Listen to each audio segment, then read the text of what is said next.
Hi guys, welcome to the fifth week of the second semester. This week we will have a lot of fun.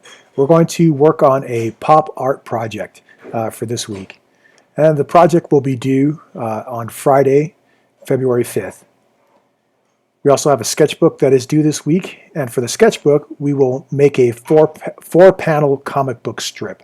And I'll leave that up to you as far as subject matter. But it's going to be a comic book strip. It can be on one page only if you'd like, but you want to divide that page into four different sections and make a comic book strip, preferably with a beginning, a middle, and an end. So what is pop art? Pop art is a movement that started in the 1950s and peaked in the 1960s and was a take on popular culture.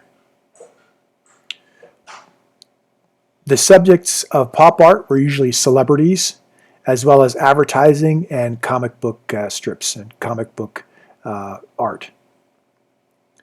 Oftentimes, these comic book strips would display irony or the use of parody. Okay, much of the pop art also included subjects like mass production or the display of commonplace objects, like you see here of an image of some Campbell's soup cans from the artist Andy Warhol. Okay, as well, another theme or subject of pop art is consumption and consumption of goods in society. Okay, two players in the pop art world in the US were Andy Warhol and Roy Lichtenstein. Okay, and Andy Warhol was known for his depictions of celebrities as well as commonplace objects like the Campbell's soup cans, a series of those on printed artwork, as you saw in the last previous slides. Whereas Roy Lichtenstein, he developed art depicting comic book style panels or artwork. And those are some examples there. Here's another example of Mr. Lichtenstein's work. Often these pieces were pretty large in nature. Rather than a small comic strip, he would just paint these into big, massive panels. Okay, so pop art is definitely a strong influence in the art world and even in advertising today. Here are some examples of pop art in today's world. So we see that influence, that advertisers utilize pop art in order to convey a message or to capture the eye of the public. You'll notice that there's certain common themes in the work itself in pop art, and those are broad, bold colors that jump at you, as well as patterns, polka dot patterns, and graphic line work.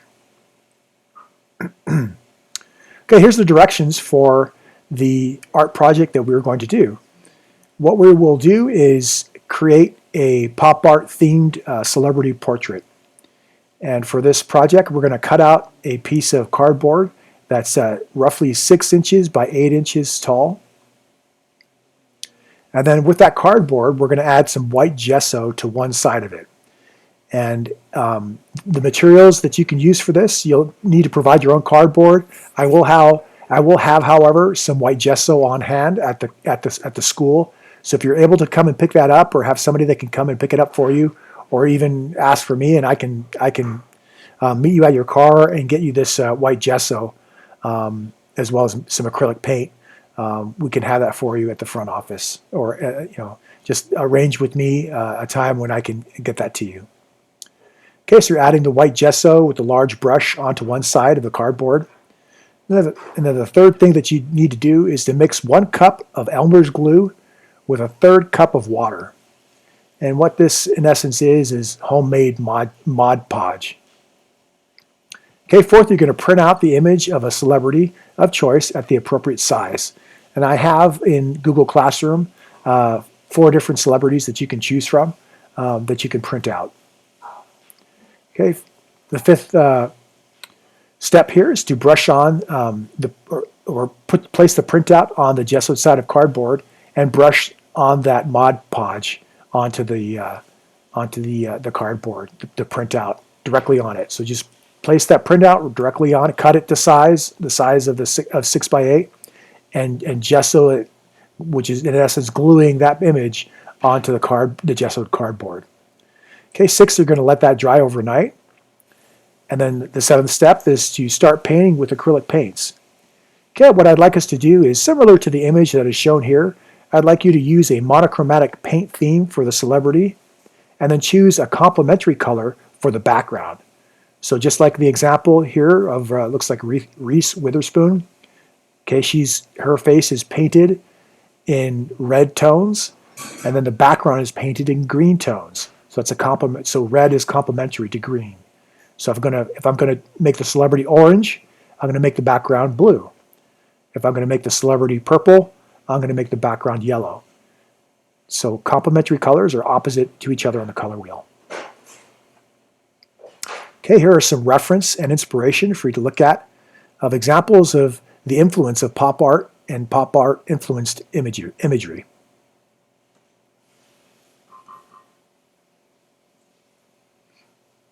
Okay, now here are the celebrities that you have to choose from.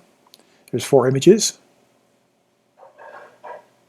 You'll notice they're pretty colorful images in and of themselves, but I'd like you to add some more color to them just to make them pop, pun intended. All right, that is the project for this week. Please let me know if you need any help or if you have any questions, and I'll be glad to help you out. Thank you very much, and good luck. We'll talk to you later.